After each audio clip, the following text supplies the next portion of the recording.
sa banal, sakdal at napaka-makapangyarihang pangalan po ng ating nag-iisang Diyos na buhay, na walang iba kung hindi ang ating Panginoong Hesukristo, kami po mula sa Iglesia ng Diyos kay Kristo Jesus sa Los Angeles, California, ay bumabate sa inyong lahat ng kapayapaan.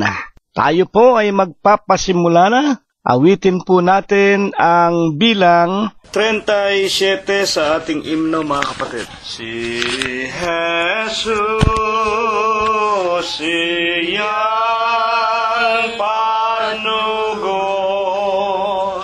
na lagi nang natatanod sa atin ay nagkukuko upang tayo ang mga tubos. Siyang tunay na ilaw sa puso ng katauhan. Siyang tunay na ilaw sa lahat ng nangangirimla. Siya ay ating hanapin saan man tayo'y dumating, at sa puso ay ipiling ng sasalay, di magupiling. Siya ang tunay na ilaw sa puso ng katauhan.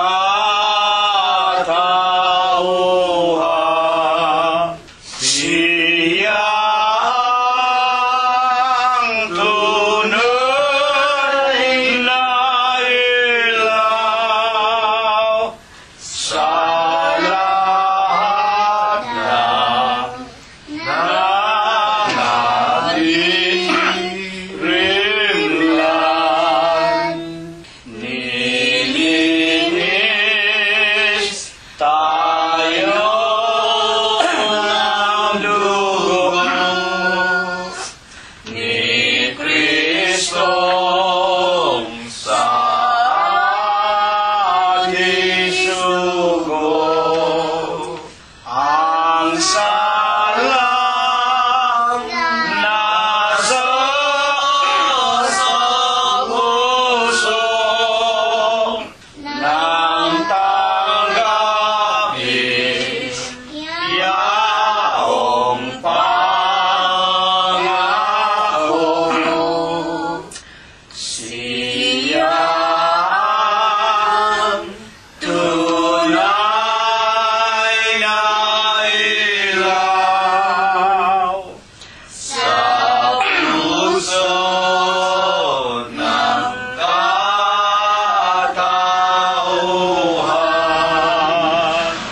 Siya ang tunay na ilaw sa lahat ng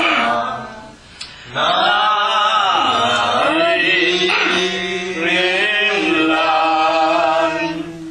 Walang kaligtasang ganap sa mundo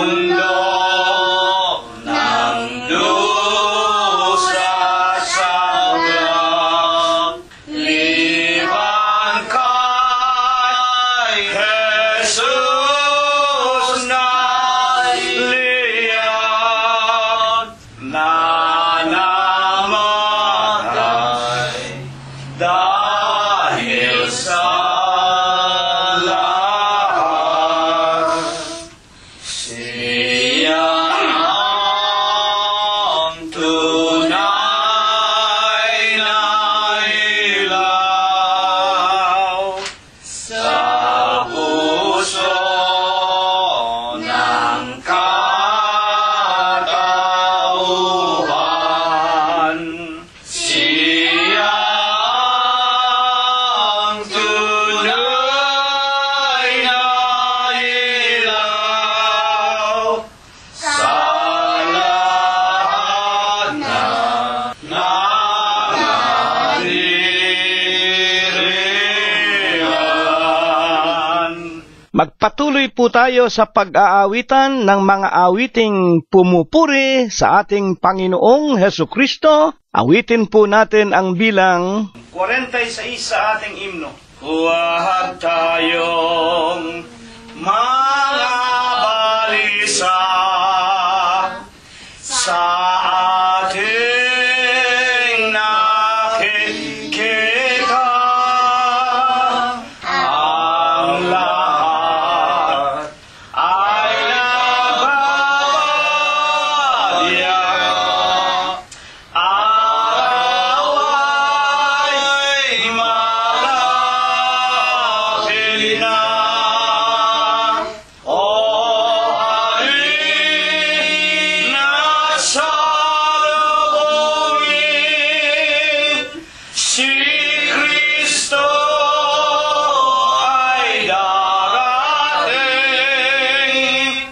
Luha nating papahirin, ating amanindim. Pag-apaw ng kasamaan, lindol at kahirapan, digmaan at kaguluhan, tandaan ng kawakasan. O halina sa lubungin, si Kristo ay darating. Lahuay nating papahirin, ating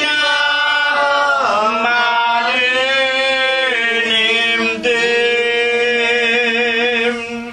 Tayo ay magsama-sama,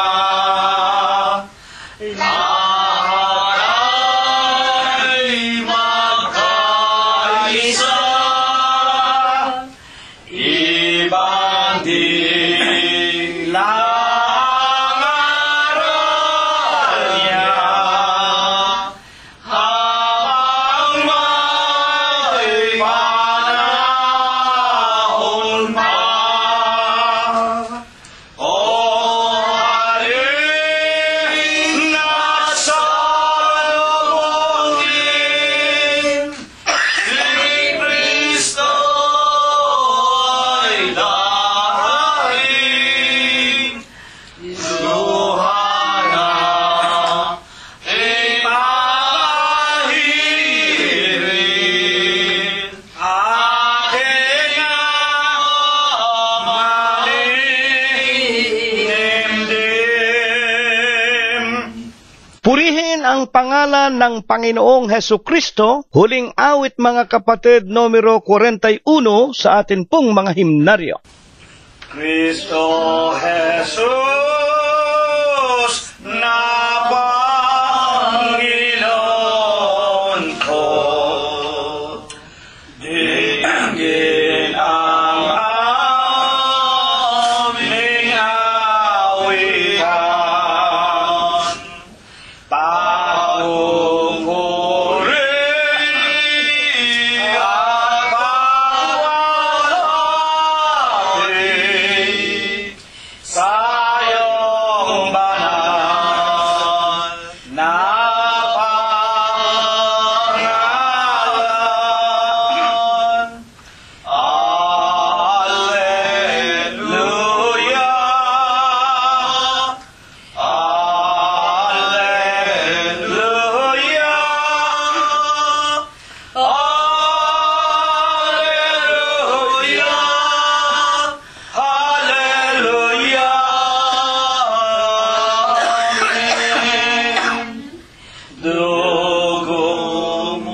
tubos. Iglesia ng Diyos Kristo Jesus, habang buhay maglilingkod. Alleluia, Alleluia,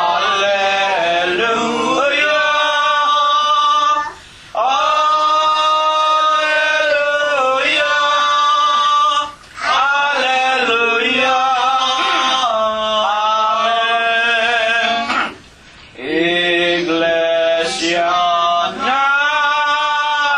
Diyos kay Kristo Jesus, ang bayang kanyang tinubos. Lahat ng dito ay papasok,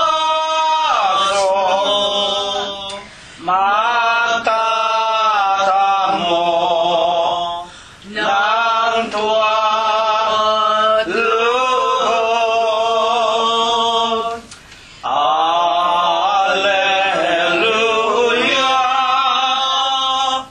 Alleluia,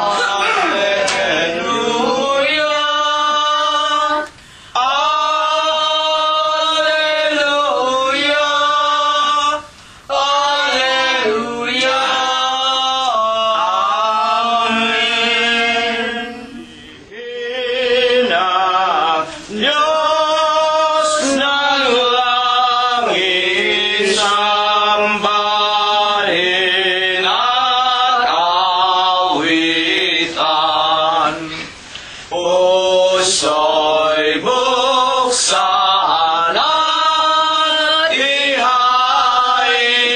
purihin, Diyos purihin.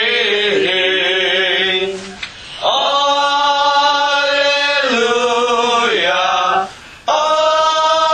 Alleluia, lapit sa hari natin.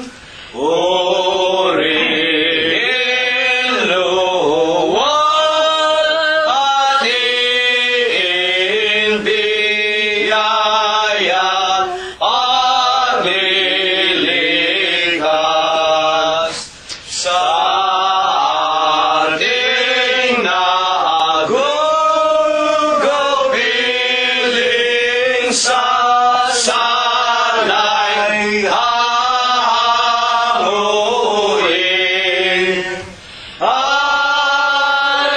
Alleluia, Alleluia,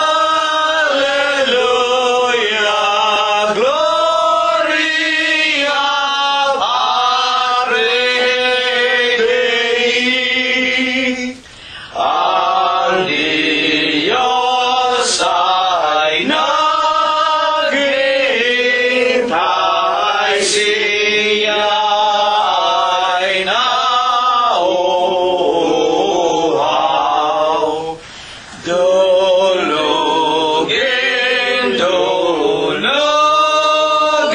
natin, sambahin, dumalangin.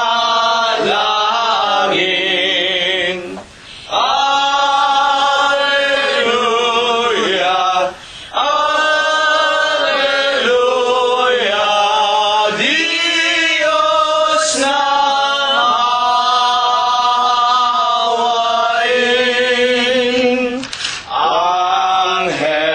Angeles sa pagpaasan,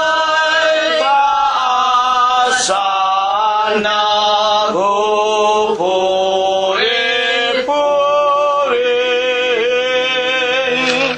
Halin na mga kapatid sa templo ng amang Diyos. Alleluia.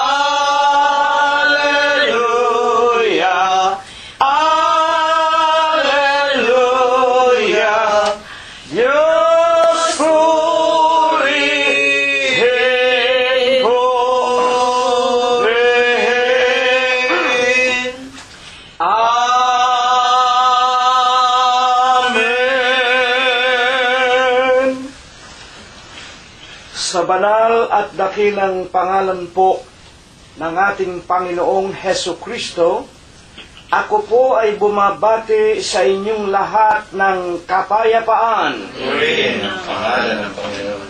Purihin ninyo ang Panginoon. Purihin ninyo ang Panginoon mula sa mga langit. Purihin ninyo ang Diyos sa kanyang mga kaitaasan. Purihin ninyo siya, ninyong lahat niyang mga anghel. Purihin ninyo siya, buo niyang mga hukbo, mga hari sa lupa at lahat ng mga bayan, mga pangulo at lahat ng mga hukom sa lupa, mga binata at gayon din ng mga dalagang, mga matatanda at lahat ng mga bata. Purihin nila ang pangalan ng Panginoon, sapagkat ang kanyang pangalang mag-isa ay nabunyi, ang kanyang kalwalatian ay nasa itaas ng lupa at ng mga langit. Purihin natin ang pangalan ng Panginoon. Magsiawit tayo sa Diyos ng mga bagong awit at ng kanyang kapurihan sa kapisanan ng mga banal, sapagkat ang Diyos ay nalulugod sa kanyang bayan. Kanyang pagagandahin ang kaligtasan ng mga maaamo. Purihin natin ang pangalan ng Panginoon. Purihin natin ang Diyos sa kanyang santuaryo. Purihin natin siya sa langit ng kanyang kapangyarihan. Purihin natin ang Diyos dahil sa kanyang mga makapangyarihang gawa. Purihin natin ang Panginoon ayon sa kanyang marilag na mga kadakilaan. At purihin ng lahat ng mga bagay na may hininga, purihin nila ang pangalan ng Panginoon. Amen. Amen. Mga minamahal, mga iginagalang at mga pinagpipitaganan po naming mga tagapakinig, una na nga po ang pagliligtas ng Diyos. Kinakailangan po ay magpapasimula muna sa ating mga sariling kaluluwa, sa ating mga mahal na kabiyak ng puso, sa ating mga anak, mga manugang, mga apo, kasangbahay at mga kamag-anakan sa laman.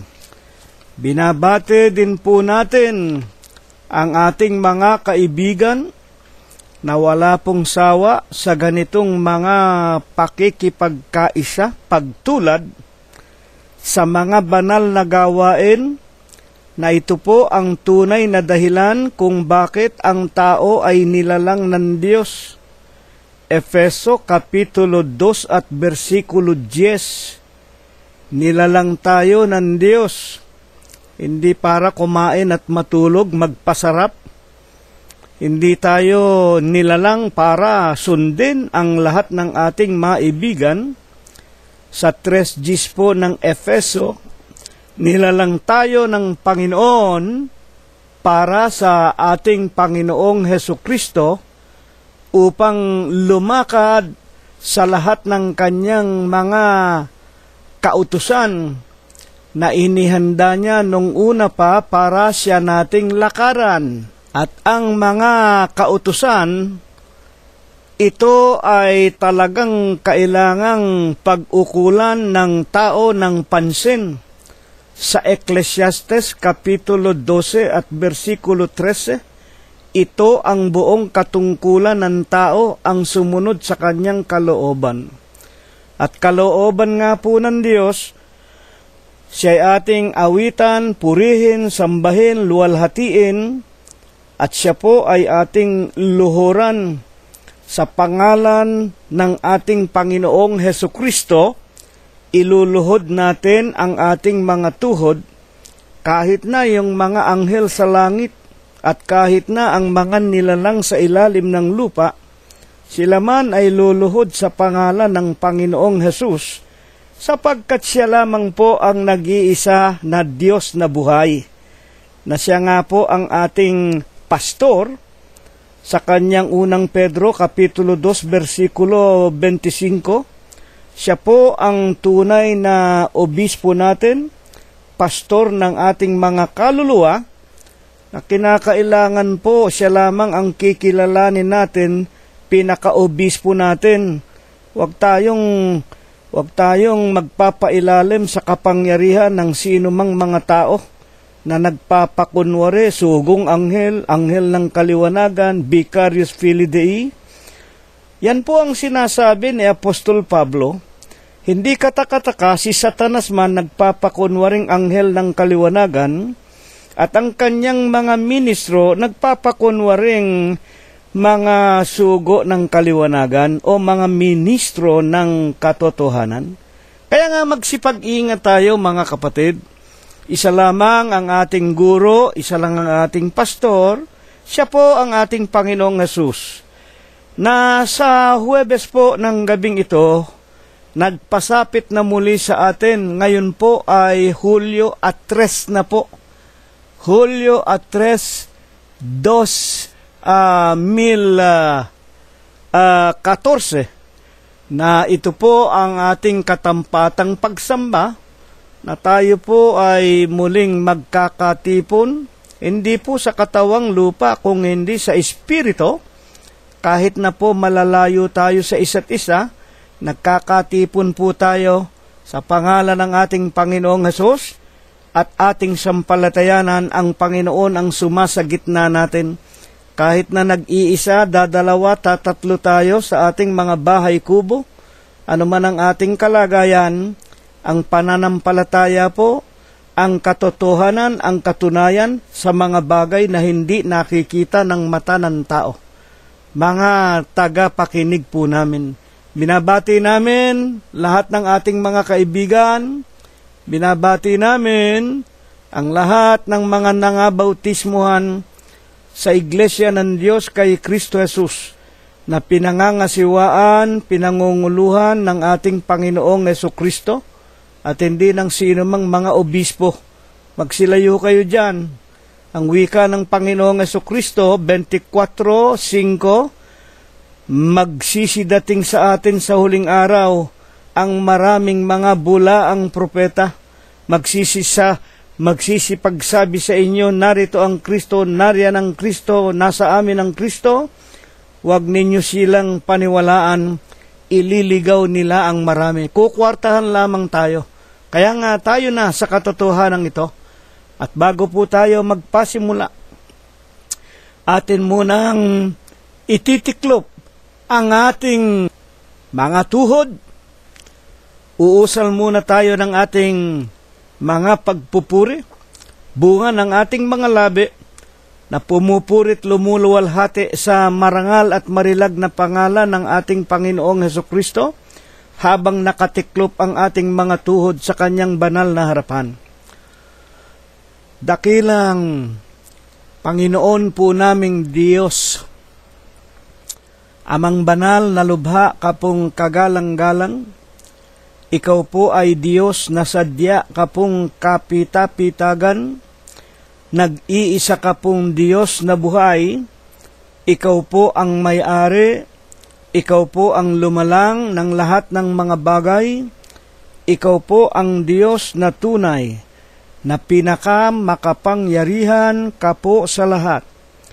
Panginoon, na sakbibi ka sa iyong pag-ibig, napakasagana mo po sa kagandahan ng iyong kalooban, napakadakila mo po sa iyong mga pagbibiyaya, datapwat ikaw po ay Diyos na napakabanayad sa iyong mga kagalitan.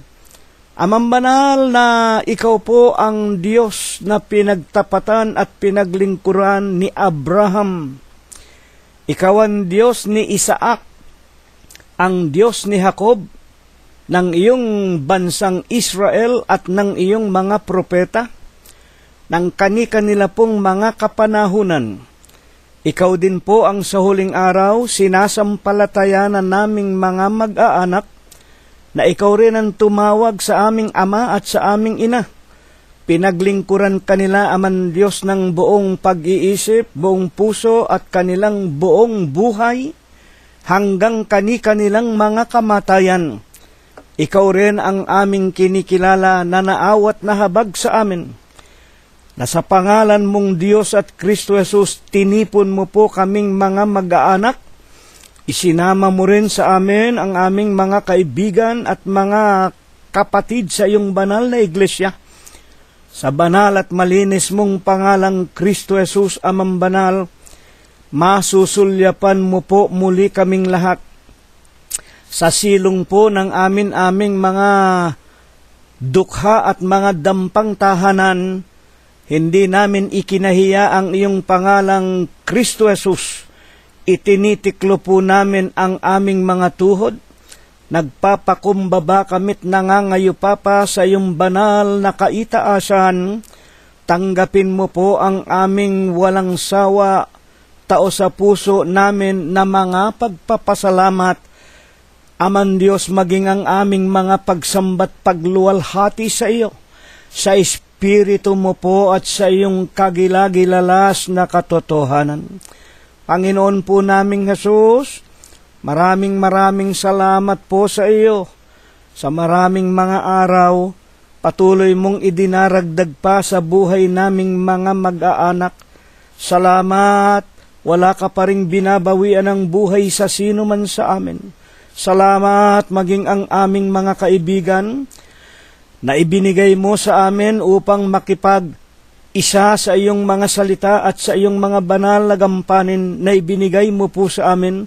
Salamat maging ang aming mga kapatid sa iyong banal na iglesia, maging ang aming mga anak, mga manugang mga apo, kasangbahay at kamag-anakan sa laman, 10 ng aming mga tahanan, mga sasakyan, mga mumunting ari-arian, mga halamanan at mga hayupan. Wala ka pong ipinahintulot sa aming lahat, sa lahat ng kapariwaraan, maging sa biglang kamatayan, sa mabibigat na karamdaman, sa kamay ng hostisya, maging sa mga sunog, sa mga lindol, malalakas na ulan, mga baha at mga daluyong, sa kamay ng pamahalaan, sa mga digmaan, sa mga magnanakaw, at sa lahat po ng maraming mga taong may mga madidilim na puso at mga kaisipan. Sino man, Panginoon, wala kang ipinahintulot na mapalungi ang aming mga buhay, maging ang aming mga ari-arian. Amang Banal, sinasamba ka namit pinupuri. Pinasasalamatan namin ang iyong kabanal-banalang pangalang Kristo Jesus, sa Espiritu mo po at sa iyong kagilagilalas na kaliwanagan. Ama, nalalaman mo kung anong uri ng pagkabuhay ang ginamit namin sa mga nakalipas na araw, sa ipinautang mong mga kagalingan at kalakasan.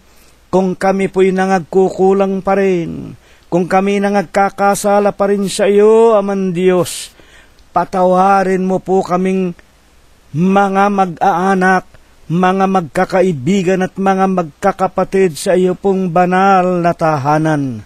Ama, sa Huwebes ng gabing ito, nauuhaw po ang aming mga kaluluwa, nagugutom po ang aming mga puso. Nais po namin at pinakananasa, pakainin mo po sana muli kaming lahat ng iyong mga banal na salita at ng iyong mga banal na aral.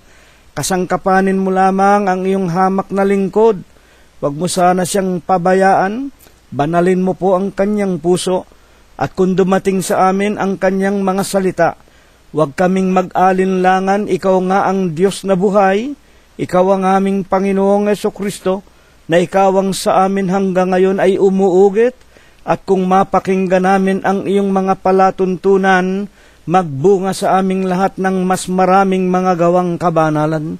Ama naming Diyos, sa Huwebes po ng gabing ito ay ipinagpapasalamat din namin.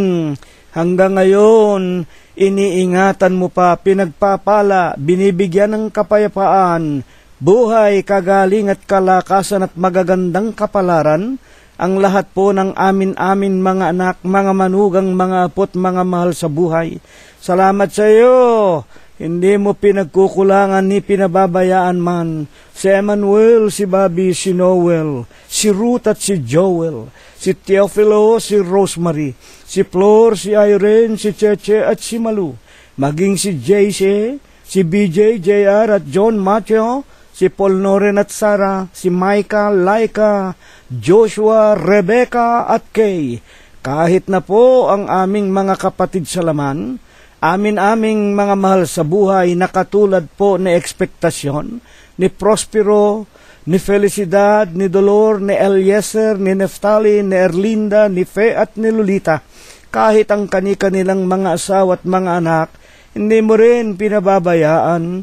Ama manal, maawat mahabag ka, maging sa lahat ng aming mga kapatid, mga mahal sa buhay na nangingibang bansa't mga bayan, katulad po ni Prospero Jr., ni Chuchay, ni Pinky at ni Philip, ni Enrico, ni Abner, ni David at ni Daniel Valencia, ni Shannon at Analira, ni Jacob Gonzales, Ama naming Diyos, ni Bayan Guanzon, ni Lolita, ni Jingjing, ni Lenlen, ni Fe at ni Adora Aquino, ni Pido at ni Victoria Malangkes, ni Rosemary at ni Flor.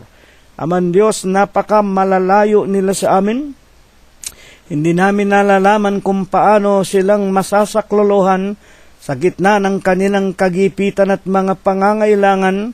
Sukat ng amin na ipanalangin lagi sa iyo ang kanilang mga kapalaran. Tulungan mo po sila, Panginoon, at loobin mo nawang sila mang lahat, kasama ng mga kaibigan namin. Tipunin mo rin po, nakikiusap kami sa iyo, sa loob ng iyong banal na iglesia. Sa ikalawang pagparito mo po, makatanggap kaming lahat ng ipinangangako mo sa aming buhay na walang hanggan. Ama naming Diyos, dumadalangin kami sa iyo. Sa Huwebes ng gabing ito, hipuin mo po kaming lahat. Dagdagan mo po ang aming pananampalataya. Palaguin mo rin sana ang aming katalinuhan, karunungan at kaalaman, kung papaano namin mapipigil ang lahat ng aming masasamang mga kalikasan at kung papaano naming masasawata, mapagtatagumpayan ang lahat ng suligi ng kadiliman. Pagalingin mo rin po, Ama, nakikiusap kami sa iyo.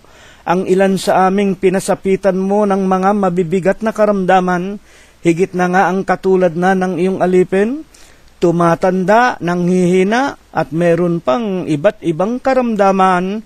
Sa kamay mo, Aman Diyos, ipinakikiusap namin, alang-alang sa tawag ng langit na itinawag mo sa amin, dagdagan mo pa po sana ang aming mga araw, at palakasin pa kami't pagkalooban ng maraming mga pagkakataong maipahayag namin ang iyong ebanghelyo sa mas maraming mga tao sa ibabaw ng sanglibutan. Pangunahin ang iyong alipin. Gayon din po, wag mo po sanang pabayaan si kapatid na Rosita, si kapatid na Prospero, si kapatid na Glenda, si kapatid na Concepcion Tenedero, gayon din po si Floro, si Robert, si Mercedita, si Olivia, gayon din, Panginoon, si Mirna, si Rogelio at si Ekspektasyon. At dumadalangin kami sa iyong sa Huwebes po ng gabing ito'y ikaw nawa ang muling tumindig at magturo sa amin. At kami po'y umaasang sa gabing ito kapag nakakain na kami ng iyong mga salita. Kami po'y muli mo pong babasbasan at bebendisyonan. Ikaw rin po ang nagturo sa amin. Ano man ang aming hihilingin sa mga pananalangin namin sa iyong pangalan, ito ang iyong diringgin sa langit. Ito po ang iyong ibabasbas, ipagkakaloob at ibebendisyon sa amin sa pangalan mo pong Kristo Jesus, magmula po ngayon at magpakailanman. Amen. At ngayon po, ihanda na natin ang ating mga pakikinig, ang ating mga kaluluwa.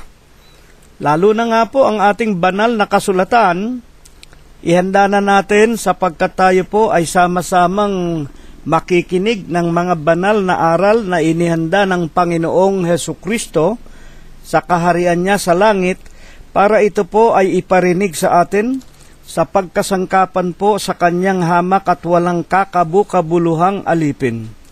Buksan na po natin ang unang talata na siya pong pinakapaksa natin. Sa unang aklat ni Apostol Juan, Kapitulo 5, versikulo 19, na ito po ang kasalukuyang kalagayan natin sa huling araw. Nalalaman natin na tayo ay sa Diyos at ang buong sanglibutan ay nakahilig sa masama. Dito po ang nagsasalita si Apostol Juan, isa po sa 12 apostol. At ang una po dito na ating napansin, nalalaman natin na tayo ay sa Diyos. Sinabi po ito ni Apostol Juan sapagkat bilang isang apostol, si Apostol Juan po ay inilagay sa Iglesia ng Diyos kay Kristo Jesus. Unang Korinto, Kapitulo 12, versikulo 28. Ang Diyos ay naglagay din naman ng ilan, kakunti lang ang miyembro ng Iglesia ng Diyos, mga kapatid, hindi po paramihan.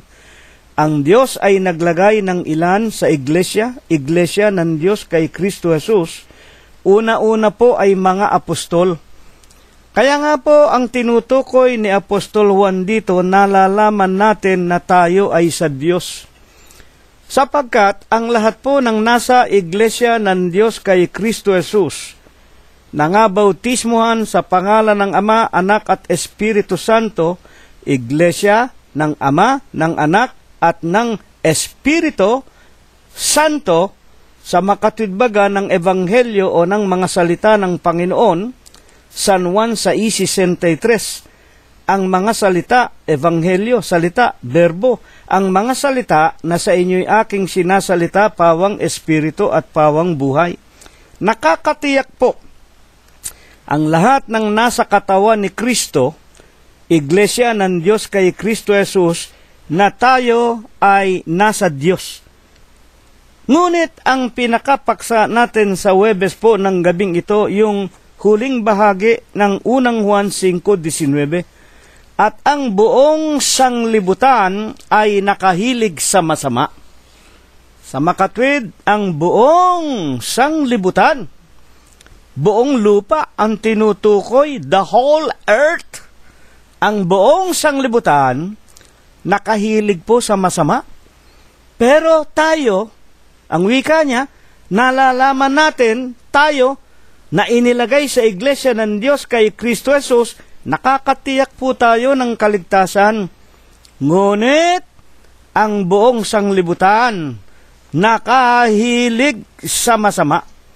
At kahit na po ito, basahin natin sa Bibliang Ingles na Original King James Version, na ginawa sa kapangyarihan ng Diyos noong 1611, mga kapatid, sa pangunguna ni Haring Santiago ng Inglaterra, kaya tinawag na King James. And we know that we are of God. Nalalaman natin, talagang may tinutukoy na grupo ng mga tao na tayo ay sa Diyos. And the whole world lieth in wickedness. Basahin po ninyo sa English at Tagalog, iisa ang pakahulugan. Ngayon, bakit nga po baga? Pasok na tayo sa ating pag-aaral. Bakit nga po baga ang ating natitiyak na ito'y para sa atin sa mga huling araw, ho? Una, doon sa atin na nasa loob ng iglesia. Paano natin natitiyak na itong talatang ito, 5:19 ng unang Juan, ay para sa huling kapanahunan natin? Tulad po ngayon, 2014 na. Ano ang patotoo at katunayan? Meron ba tayong nakikita, nakaganapan, na nagbabadya, nasa mga katapusan na nga ang mundong ito sa kanyang tinatawag na mga huling araw? Ikalawang Timoteo, Kapitulo 3, versikulo 1, dadapwat alamin mo ito, ang kausap po si Timoteo na nasa iglesia din ng Diyos kay Kristo Jesus, estudyante ni Apostol Pablo, ilaw sa mga hintil. 3:1. Dadapwat alamin mo ito na sa mga huling araw ay darating ang mga panahong mapanganib. Putulin po natin. Nang isulat po ito, humigot kumulang anyo 60 hanggang 69, sapagkat ng kapanahonang iyon, tinawag na ang Apostol Pablo sa daang Damasco at isinugo na nga po sa kahintilan. Siya po'y pinugutan ng ulo, 69, sa siyudad ng Roma, ayon sa kasaysayan ng kanyang buhay. Kaya nga, ito'y unang siglo ng ipasulat ng Diyos kay Pablo at ipadala kay Timoteo. Ito po ay hula. Nalalaman mo o alamin mo. Ito, sa huling araw, darating ang panahong mapanganib. Kailan ba na pasulat sa buong kasaysayan ng sanglibutan ang panahong talagang napakamapanganib? At bakit po? 3:2. Sapagkat ang mga tao ay magiging maibigin sa kanilang sarili, maibigin sa salapi. Ayan po. Kailan ba natin nakita ang mga tao ay talagang napaka maibigin sa salapi?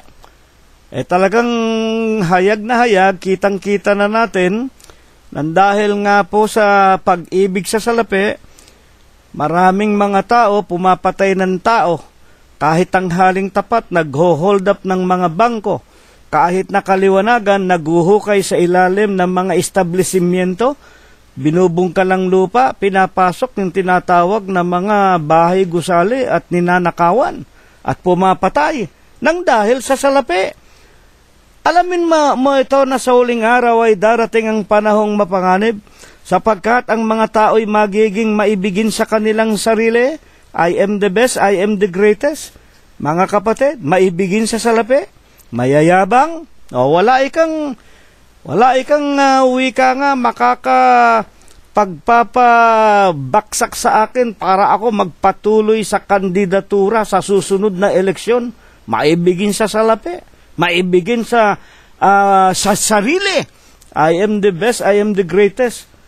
Kahit na napatunayan mong nagnakaw ng kabangyaman ng bansa, ng kanyang pinamamahalaan, alam ng very corrupt, ayaw pa rin matigil sa kanilang ambisyon na maging presidente sa darating na eleksyon. Mga mandurugas at mga magnanakaw kayo, napakaraming testigo.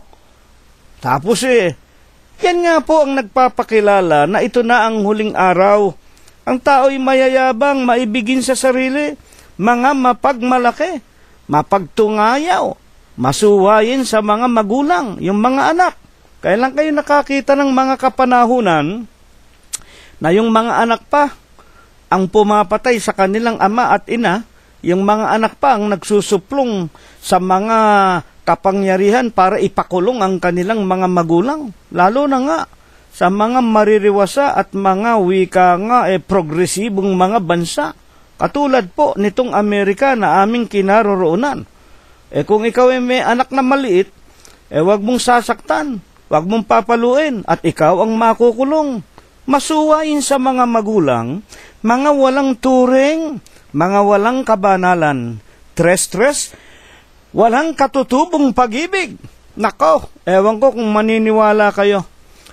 Ewan ko kung inyong nababalitaan na sa huling araw na ito, mga kapatid, talagang hayag na walang katutubong pag-ibig. Ano ba ang katutubo na pag-ibig? Yung katutubo na pag-ibig, ang ikinakasalamang lalaki sa babae. Isang lalaki at isang babae ang naaayon sa kalooban ng Diyos na ikakasal at magsasama bilang mag-asawa. Ngayon nga po lalaki sa lalaki, babae sa babae. At meron pa, baka hindi nyo nalalaman, ayaw na nga sa kasarian ng isang tao ang dito po sa Amerika at sa iba't ibang dako sa Europa at sa iba't ibang mga bansa ang sinisipingan na mga baka, mga baboy, mga aso, mga hayop. Ewan ko kung maniniwala kayo sa akin, pero ito po ang katotohanan.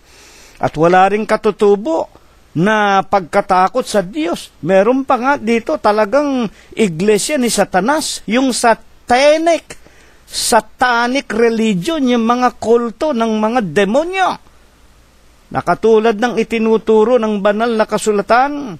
Mga kapatid, ang marami tatalikod sa katotohanan, magsisibaling sa mga utos at mga aral ng mga tao, katha ng mga Hudyo, sinsay sa katotohanan, utos aral ng mga demonyo. Unang Timoteo, Kapitulo 4, 1 hanggang 3. Walang katutubong pag-ibig, walang paglulubag, pag naisipan tuloy, palabintangin, walang pagpipigil sa sarili, mababangis, hindi maibigin sa mabubuti, mga lilo, matitigas ang ulo, palalo, maibigin sa kalayuan, kaysa mga maibigin sa Diyos.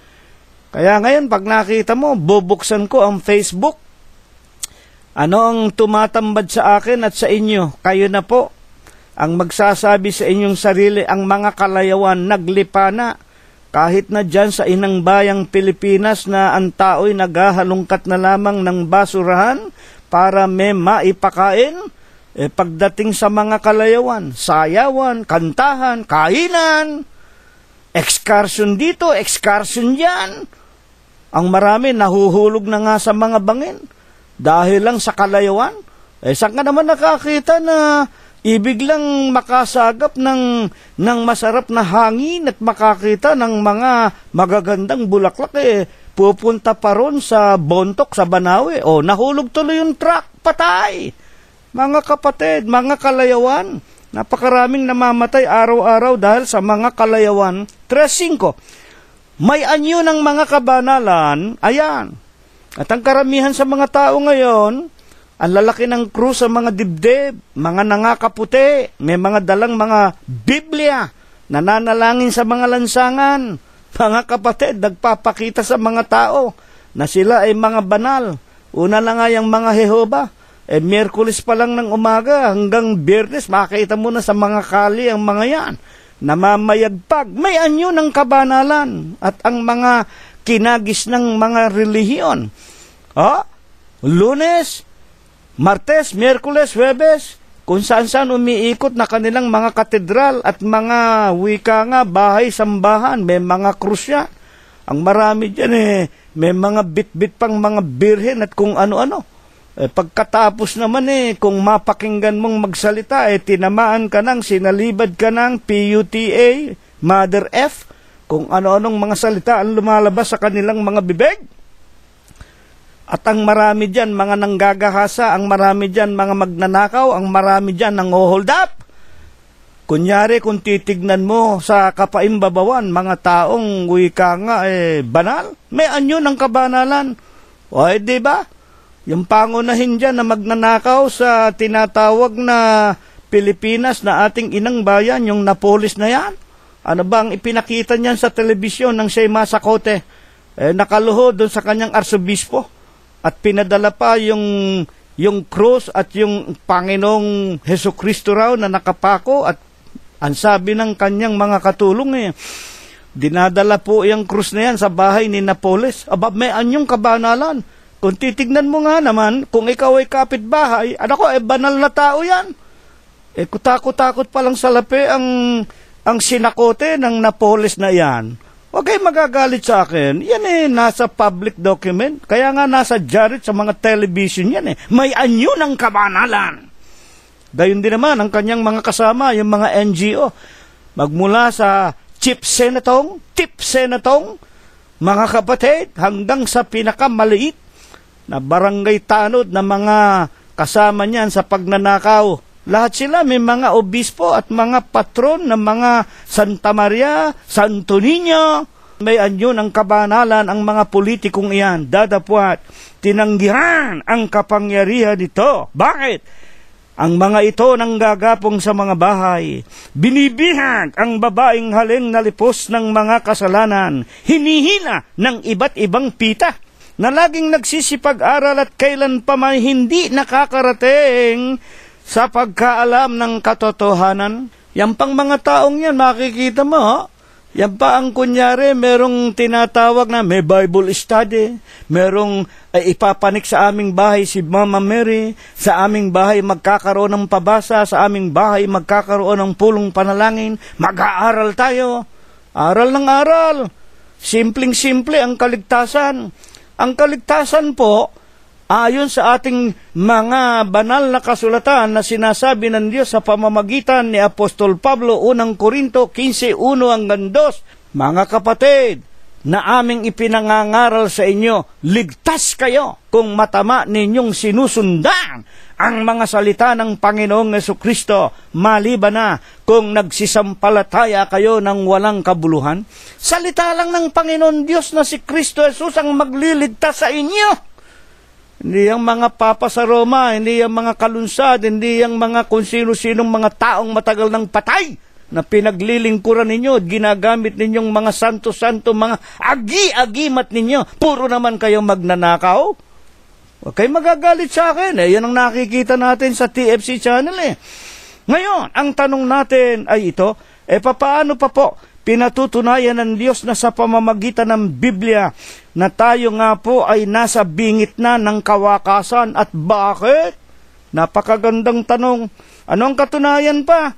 Talaga bang ito na ang huling kapanahunan at ang sanglibutan ay nabibingit na sa masama? Kapag nabibingit na ang sanglibutan sa masama, nakahilig ika sa masama, ang ibig sabihin, ang kalagayan ng buong sanglibutan ngayon parang puno ng kawayan, parang puno ng mangga, nakahilig na sa kaliwa o sa kanan, isang ihip na lang ng malakas na hangin, mamamatay na, naghihingalo na ang buong sanglibutan. Paano pa pinatutunayan ng Diyos na ito na nga ang panahon ng kawakasan, at bakit? Romanos 3:10, gaya ng nasusulat, walang matuwid, wala kahit isa, walang nakakatalastas, walang humahanap sa Diyos. Walang matuwid, wala kahit isa, walang nakakatalastas sa Diyos. Ang ibig sabihin nito, lahat ng tao. Huwag kayong magagalit sa amin, ho? Hindi namin sinasabing kami mga banal, pati kami kasama rito. Hindi po pwedeng magsinungaling ang Biblia, kahit na ako na nagbabasa ng Biblia, masama rin akong tao.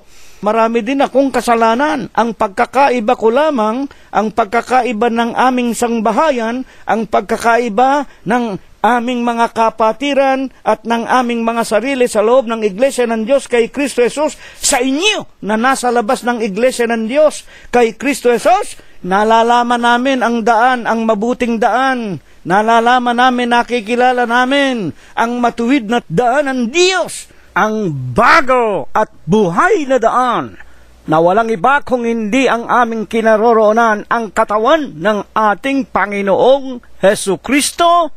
Hebreo Kapitulo 10, versikulo 19 hanggang 20. At kami ay kasama ng Diyos, lumalakad kami kasama ng Diyos. Kayo, walang nakakatalastas, walang umahanap sa Diyos, lahat nagsilihis, magkakasamang nawala ng kasaysayan, walang gumagawa ng mabuti, wala kahit isa, ang kanilang lalamunan, libingang bukas, nagsigamit ng daya sa pamamagitan ng kanilang mga dila, ang kamandag ng ulupong ang siyang nasa ilalim ng kanilang mga labi. Kaya nga magmula dyan sa tip senatong, mga kapatid at mga senatong at mga tonggregista, puro sinungaling. May katakot-takot na ang testigo. Ang dami ng mga katunayan nagsisinungaling pa. Hindi ko nakikilala si Nopales. Wala akong kaalam-alam. Hindi ko nalalaman kung ano binibintang ni Nopales. At ikaw naman na Nopales, mga kapatid, kung ikaw ay talagang mabuting tao, bakit kailangang utusan ka pa ng arsobispo mo? Namang arsobispo mo O hindi ba isa sa mga arsobispo ninyo, binabayaran mo ng 120,000 pesos para dalhin lang sa iyo yung Santo Cristo mo? Napakinggan ko yan. Nasa dyaryo yan. Bakit ka magagalit sa akin? Nagsasabi lamang ako ng katotohanan. Kaya lahat kayo pare-pareho. Puro kayo sinungaling. Pati yung mga pare ninyo. Walang itinurong mabuti sa inyo, sapagkat kung lahat ng obispo ng simbahang katoliko na nasa likod ng mga tip senatong, ng mga tonggregista, lahat ng politiko, matitino ang itinuro sa inyo, tinitiyak ko sa inyo, walang magnanakaw sa inyo, matatakot kayo sa Diyos. Wala ngang nagsasaliksik walang humahanap sa Diyos. Lahat sila lumakad sa kanilang sariling daan. Ang kanilang bibig puno ng panunumpa at ng kapaitan. Ang kanilang mga paa matulin sa pagbububo ng dugo. Kagibaan at kahirapan ang nasa kanilang mga daan. Ang daan ng kapayapaan ay hindi nila nakilala. Walang pagkatakot sa Diyos sa harapan ng kanilang mga mata. Ay walang pagkatakot sa Diyos eh. Ay hindi ba? Paano magkakaroon ng kapayapaan ang buong sanglibutan? Ang pagkatakot sa Diyos, ang wika ng Biblia, pasimula ng karunungan. Kailangan matakot ka muna sa Diyos. Kayo, palibhasa, hindi kayo tinuruan ng matuwid na paraan ng pagkatakot sa Diyos. Huwag kayong magagalit sa akin, no? Lahat ng relihiyon. Maliban sa Iglesia ng Diyos kay Kristo Jesus, lahat ng relihiyon, ang wika ng banal na kasulatan, pag-aari ni Satanas. Lahat ng itinayo ng tao, ng mga relihiyon, pag-aari ni Satanas. Huwag kayong magagalit sa akin. Yan ang nasa Biblia. Ano ayon sa Biblia, ang pinakapunong dahilan at ang buong sanglibutan nating ito'y nakahilig sa masama? Ipinakikilala ba ng Biblia na talagang yan ngang pagtuturo ng masama, pagtuturo ng kawalan ng pagkatakot sa Diyos? O ang tinatawag na relihiyon ang talagang dahilan kaya ang sanglibutan ay napakasama? Aklat ng Kawikaan 14:12, may daan na tila matuwid sa tao, ngunit ang dulo niyaon mga daan ng kamatayan. Ano po napakinggan natin? There are ways that seemeth righteous to a person, but the end of it, ang dulo niyaon, are ways of death. Ang wakas niyaon ay mga tinatawag na kamatayan. Impyerno ang ibig sabihin. At kapag binabanggit yung daan, kumakatawan po yan sa relihiyon. Pinag-usig ko ang daang ito hanggang mamatay, ang wika ni Apostol Pablo. Mga kapatid at mga magulang, ang daan na pinag-usig ni Pablo, hindi po yung literal na daan, kung hindi ang iglesia. Paano pinatunayan? Ng Galatias Kapitulo 1, versikulo 13, nabalitaan ninyo ang aking pamumuhay ng nakaraang panahon, kung papaanong aking malabis na inusig, nililipol ang mga iglesia ng Diyos. Ano ang dahilan kung bakit ang sanglibutan ay sumama? Masama ang mga relihiyon sa balat ng lupa. Walang nagturo ng mabuti. Puro kapaimbabawan kayo. Puro kayo bunganga. Puro kayo wika nga, anyo lang ng kabanalan. Sa aba ninyo ang wika ng Panginoong Jesucristo. Mga Pariseo, Mateo 23:23. Nililinis ninyo yung labas. Mga kapatid, mukha ng mga pare pag nasa pulpito, linis ng tasa ng kupita. Linis ng kupita at ng tasa, yung kanilang ritual. Hindi naman nililinis ang loob ng inyong mga puso, kayo mismo, leader ng mga magnanakaw. Okay, magagalit sa akin, ho? Totoo namang magmula kay Pangulong Aquino hanggang pinakamaliit na barangay tanghod sa inyo, puro Katoliko kayong lahat. Walang itinurong mabuti sa inyo. May daang tila matuwid sa tao. Akala ng mga tao, yung kanilang kinagisnan, kapatid na Cirilo, kami Katoliko, ipinanganak dito na lang kami mamamatay. O yung iba naman mga protestante, yung iba naman mga sugong anghel, si Kristo'y tao, iglesia ng tao, yung iba naman mga iglesia ikani ng Diyos kay Jehova. Kung ano, sa ibabaw ng bato, meron pa iglesia 4 kantos. Ano sinasabi ng Biblia? Mga kapatid, may daang tila matuwid sa tao, ang dulo ay kamatayan o impyerno, at sa 14:16 ng Kawikaan, ang mga mangmang ay nagpapakilalang palalo at timawa. Sa makatwid, yung mga tao na ang kaluluwa nila, isinalig nila sa daan tila matuwid, ang dulo'y impyerno, sila'y mga mangmang at sila'y mga timawa. Pagka ginagamit yung salitang timawa, laging nagugutom yung patay gutom. Kaya yung mga mandurugas at yung mga mandarambong, nakikita nila mga estudyanteng Pilipino magmula kinder hanggang high school hanggang kolehiyo. Nakikita nila walang tsinelas na pambili, walang paaralan, walang tulay para makarating sa eskwela. Lumalangoy, 3 oras. Kumakapit sa mga lubid para makatawid sa ilog. Pinakita yan sa TFC. Pagdating sa eskwela, walang libro, walang tinatawag na upuan. Kumisan kadalasan wala pang teacher. Bakit? Ang salapi. na iniuukol ng gobyerno para ipampagawa ng mga paaralan, ng mga tulay, ng mga lansangan, at maipambili ng mga libro para mga Pilipino lumaking matatalino, ninakaw ng mga mandarambong na ito, ni Napoles at ng kanyang mga kasama na mga wekanga, mga timawa, mga mangmang, walang takot sa Diyos. Nasa kanilang mga iglesia, akala nila papunta sa langit, yung pala sa impyerno. Bakit? Wala nga itinurong mabuti, mga kapatid. Kaya't ano po ang ibinubunga ngayon sa buong sanglibutan, sa kawalan po ng mga taong matuwid na nangatatakot sa Diyos? Unang 1:5-19, babasahin natin muli ang ating pinakapaksa. Ang buong sanglibutan nakahilig sa masama. Ayan, nakahilig sa masama ang buong sanglibutan. Bakit? Walang may takot sa Diyos, walang humahanap sa Diyos, walang nagtatanong, walang nagsasaliksik. Ang nasa puso't isip ng tao, dito po kami ipinanganak Sasabihin ng mga Katoliko, nako, Mr. Gonzales, maski mamatay kayo sa kapapangaral sa amin, hindi namin kayo tatanggapin. Bakit?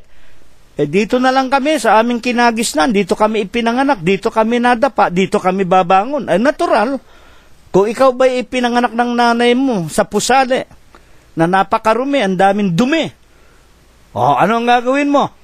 Mga kakapatid, hindi ka ba kung halimbawa lumaki ka sa dumihan, nagkaisip ka at nagkautak ka, nalaman mong masama pala yung kapaligiran mo, hindi ka ba aalis dyan?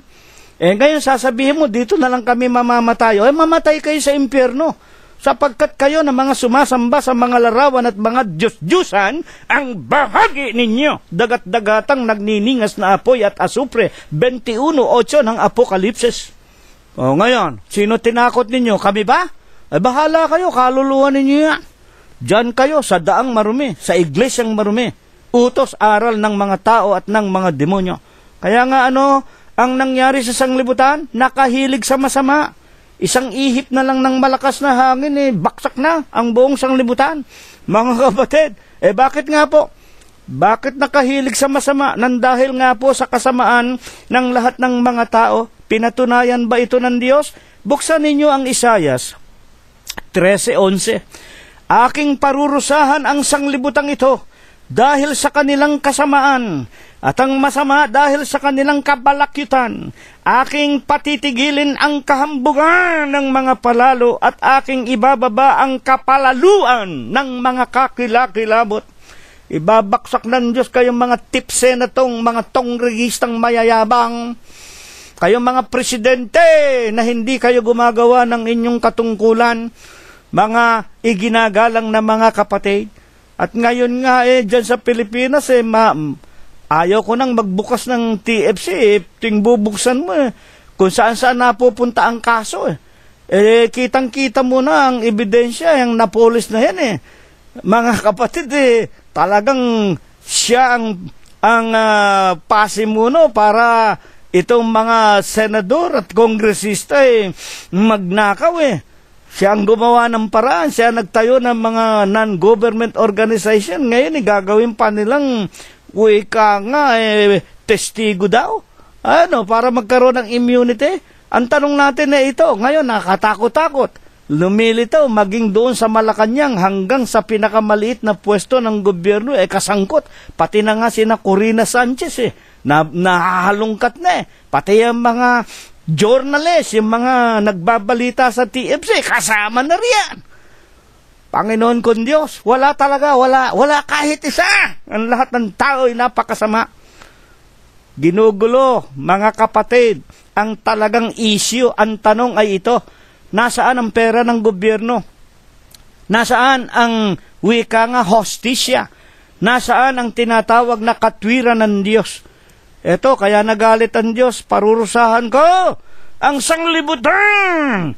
Ibabaksak ko ang lahat ng masama, ang kanilang kabalakyutan, patitigilin ko ang kahambugan ng mga palalo, ibabaksak ko ang kapalaluan ng kakilakilabot. At sa 13:13, aking paanong paraan ibabaksak ng Diyos? Paanong paraan matutuloy ang kagibaan ng sanglibutan na nakahilig sa masama? 13:13, kaya't aking panginginigin ang mga langit, ang lupa, yayanigin ko mula sa kinaroroonan, sa puot ng Panginoon ng mga hukbo, at sa kaarawan ng kanyang mabangis na galit.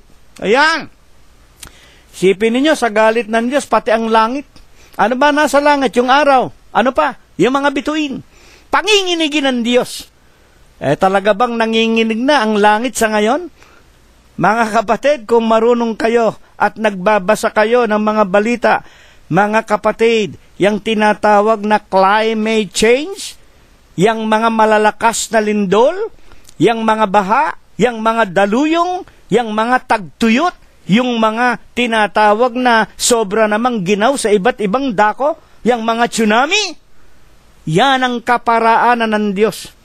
At sang-ayon mismo sa mga scientists at mga tinatawag na mga arkeologo at mga dalubhasa, sa tinatawag na pag-inog ng mundo at ng araw, darating na ang panahon maging ang araw sasabog sa matinding init.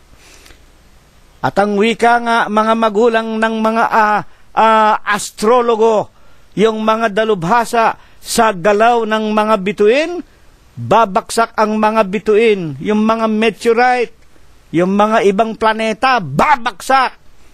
Hindi na magluluwat. Meron talagang mga asteroid na malalaki, babaksak dito sa lupa, kahindik-hindik at kakilakilabot. At ang mga lindol, kung napupunan ninyo, walang tigil, sapagkat ito nga ang paraang ginagawa ng Diyos. Niyayanig niya ang langit, niyayanig niya ang lupa. Paano pinatutunayan maging ng bagong tipan ang mga sumpa ng Diyos na kasalukuyang nangagaganap sa atin sa huling araw na ito? Sapagkat talagang ang mundo'y nakahilig na sa masama. Buksan natin ang Hebreo 12:26. Dadapot ngayon nangako ang Diyos na nagsasabi, minsan pa yayanigin ko hindi lamang ang lupa, kundi pati ng langit. At itong salita, minsan pa, ang wika ni Apostol Pablo, itong salitang minsan pa, ay pinakakahulugan ang pag-aalis niyang mga bagay na niyanig, gaya ng mga bagay na ginawa, upang mamalagi ang mga hindi niyayanig. At itong salita na ang sabi, minsan pa, one more time, minsan na lamang yayanigin niya ang langit, ang lupa, malakas na lindol, para gibain, para wasakin ang lahat ng bagay na nakikita nating mga tao. At yung hindi nakikita, mananatili yon. Mga kapatid, yung hindi niyanig, sino ang hindi niyanig ng Diyos? Ang mga anak ng Diyos. Iingatan ito. Ang mga anak ng Diyos ay ilalayo sa lahat ng mga kasakunaang ito, sapagkat yan ang kanyang ipinanalangin sa kanyang 17 sa aklat ni San Juan, idinadalangin ko sila, yung mga ibinigay mo sa akin, sapagkat sila ay sa iyo at ang lahat ng iyo ay akin. Nang ako'y nasa sanglibutan, iningatan ko sila sa iyong pangalan. Ano ang pangalan ng Diyos, ng Panginoon? Diyos. Mga kapatid, iningatan ko sila sa iyong pangalan, sa iglesia ng Diyos. At sino yan Diyos? Kay Kristo Jesus. Kaya iingatan tayo sa loob ng iglesia ng Diyos, hindi tayo yayanigin. Ang mga nasa labas ng iglesia, nako, dyan na nga ang pagngangalit ng mga ngipin. Totoo ba yan? Buksan natin ang Mateo 24:7. Sapagkat, eto pa, ang mga pagpapatunay, ang wika ng Panginoong Jesucristo sa huling araw na ito, ang mga pamamaraan ng pagpaparusa ng Diyos sa mga tao, sapagkat walang humahanap sa Kanya. Kaya ang sanglibutan nakahilig na sa masama. 24:7, magtitindig ang bansa laban sa bansa, ang kaharian laban sa kaharian, magkakagutom, lilindol sa iba't ibang dako, dadapot ang lahat ng mga bagay na ito'y pasimula ng kahirapan, dadapot karaka-raka, 24:29, pagkatapos ng kapighatian sa mga araw na yon, magdidilimang araw, ang buwan ay hindi magbibigay ng kanyang liwanag, mga lalaglag ang mga bituin. Ayan po ang sinasabi ng mga astrologo. Babagsak ang mga bituin ng mga meteorite, ang mga malalakit mga dambuhalang mga bato ng langit. Mangalalaglag ang mga bituin mula sa langit. Magsisipangalat ang kapangyarihan, ang mga kapangyarihan sa langit. Magsisipangatal. At ang wika nga ng Panginoong Jesucristo, diyan na nga ang tinatawag na pagngangalit ng mga ngipin, sapagkat wala ng taong makaliligtas sa galit ng Diyos. At maging ang mga astrologo at mga siyentipiko'y nagsasabi, mga kapatid, na darating ang tinatawag na pinakapagkawasa kahit na ng araw. Even the astrologers and scientists are expressing concerns of the final destructions of the sun and the falling away of the heavenly stars to earth, also the darkening of the moon, which now they popularly called blood moons, o ang mga buwan na nagkukulay dugo. Ewan ko kung alam ninyo ito. Nasa mga pahayagan yan. Kayo na mahilig sa science. At sa 24:30 at sa 24:30 ng San Mateo. At kung magkagayon, lilitaw na ang tanda ng anak ng tao sa langit. At kung magkagayon, magsisitaghoy ang lahat ng mga angkan sa lupa. At mga kikita na nila ang anak ng tao na napaparitong sumasa mga alapab ng langit. May kapangyarihan at dakilang kaluwalhatian. At kung maganap na ang lahat ng mga bagay na ito, nagiba na ang sanglibutan. Makikita na natin tayo na mga nasa iglesia ng Diyos kay Kristo Jesus ang ikalawang pagparito ng Panginoon. Huling tanong po natin ay ito. Ayon po sa Diyos mismo, ano po lamang ang magiging lunas sa ating mga tao upang mapigil ang lahat ng sumpa ng Diyos dahil sa ating mga kasamaan? At paano makapanunumbalik na muli ang buong lupa sa dating kalagayan na mapayapa at masagana? Wala nang tagtuyot, wala nang tsunami, wala nang lindol, meron pa bang pag-asa ang sanglibutang ito? Hayaan natin ang banal na kasulatan ang magpaliwanag kung paano ang paraan. Malakias 3:7.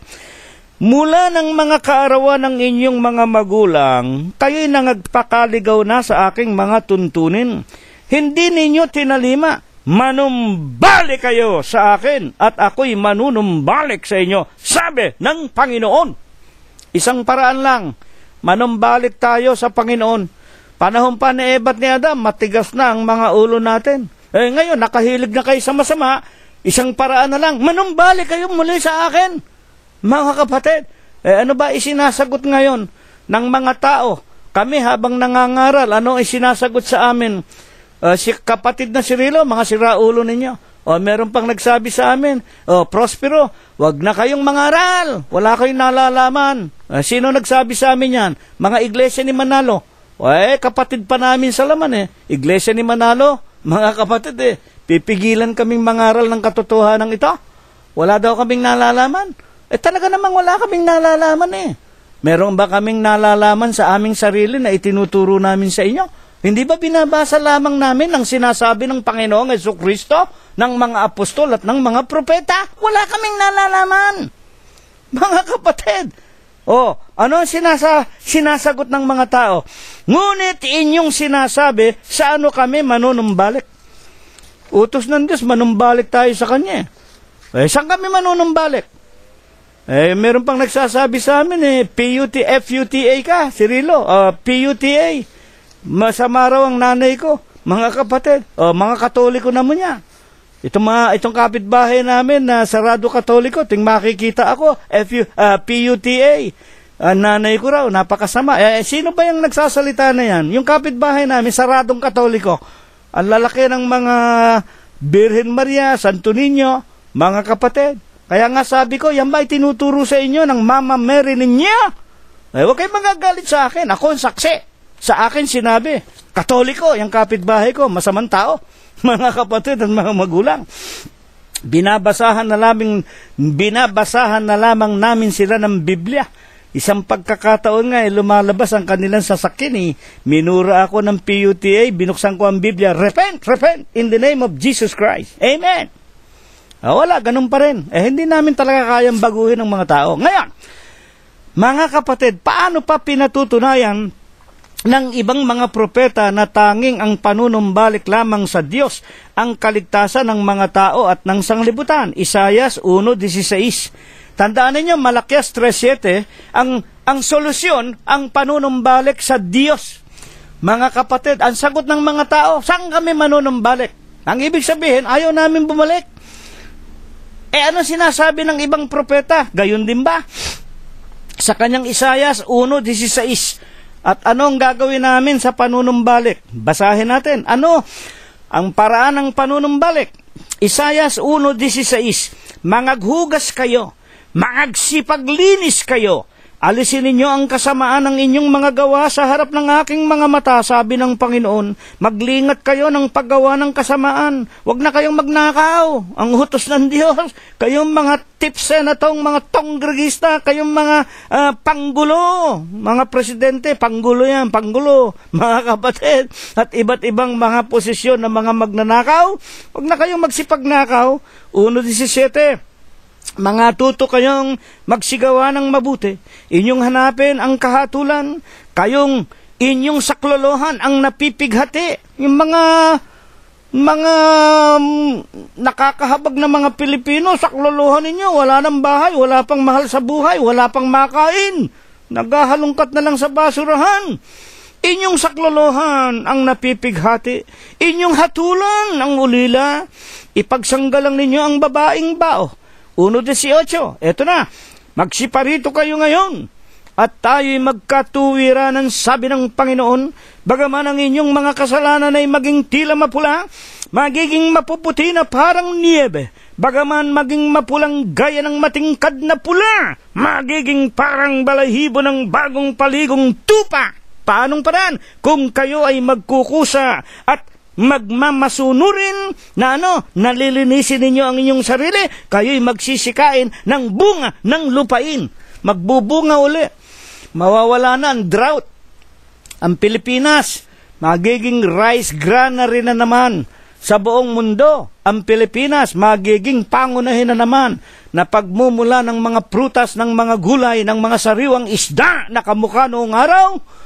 Kung tayo'y maglilinis ng ating karumihan, kung tayo magbabago ng ating masasamang kaparaanan ng buhay, kung tayo ay lalapit sa ating Panginoon, mga kapatid, tayo man ang pinakamaraming pinatay, tayo man ang pinakamaraming ninakaw, tayo man ang pinakamasamang tao sa balat ng lupa, lumapit tayo sa Panginoon. Mga kapatid, husayin natin ang ating sarili. Paanong paraan? Voluntaryo, kusa. Kahit na ikaw si Napoles, kahit na ikaw itong pumatay ng napakaraming reporter sa Mindanao, kahit ang kasalanan natin mapulang tulad sa grana, papuputiin tayong tulad sa yelo, papuputiin tulad sa balahibo ng tupang bagong paligo kung tayo magkukusa na lalapit sa ating Panginoon. Sino ba ang Panginoon na tinutukoy? Mateo 23:10. Huwag kayong patawag na mga Panginoon, sapagkat iisa ang inyong Panginoon, sa makatwidbaga ang Kristo. Lumapit kayo sa akin, sabi ng Panginoon. Sino ang Panginoon? Ang Panginoong Hesukristo. Hindi kayo lalapit kay Kalunsad, hindi kayo lalapit kay Lorenzo Ruiz, hindi kayo lalapit sa mga papa sa Roma, hindi kayo lalapit sa mga obispong tao, sugong anghel, si Kristo'y tao, hindi Panginoon. Hindi kayo lalapit sa mga obispong diksyonaryo daw ng Biblia, hindi kayo lalapit sa mga Diyos na hindi ninyo kilala, sa mga bato, sa mga pilak, sa mga larawan. Ang lalapitan natin ang ating Panginoong Hesukristo kung tayo ay magkukusa.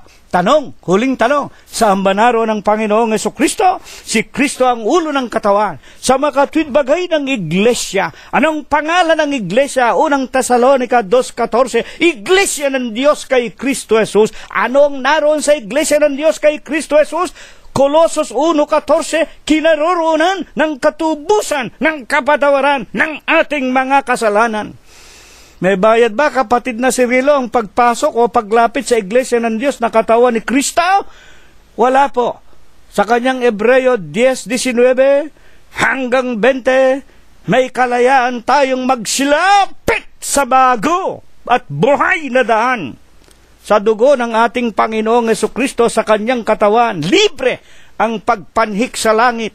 Hindi nangangailangan ng Google at hindi na tayo makapaglalagay pa ng ibang iglesia sapagkat unang Korinto 3:11, sapagkat sino man hindi makapaglalagay ng ibang pinagsasaligan kung hindi ang nalalagay na ito'y si Kristo Jesus. Hindi na ako, hindi na kayo, walang sino mang taong pwedeng magtayo pa ng ibang iglesia na katawan ni Kristo. Nakatayo na. At sa aklat ng mga Gawa 4:12, sa kanino mang iba'y walang kaligtasan, sapagkat walang ibang pangalan sa silong ng langit na sukat nating ikaligtas sa makatwidbaga sa pangalan lamang ng ating Panginoon Diyos, na walang iba't kundi ang ating Panginoong Jesucristo sa pamamagitan ng Iglesia ng Diyos kay Kristo Jesus. Amen! Ito po ang ating napakinggan. Ito nawa'y basbas. Ibendisyon sa atin ng Diyos magmula ngayon at magpakailanman. Amen. At ngayon po'y tanggapin natin ang walang hanggang pag-ibig, walang hanggang pagbibiyaya, pakikipisan, kaaliwan, pamamatnubay at kagalingan ng kanyang banal na Espiritu. Ito nawa ang muli niyang ipagkaloob sa ating lahat magmula ngayon magpakailanman. Amen.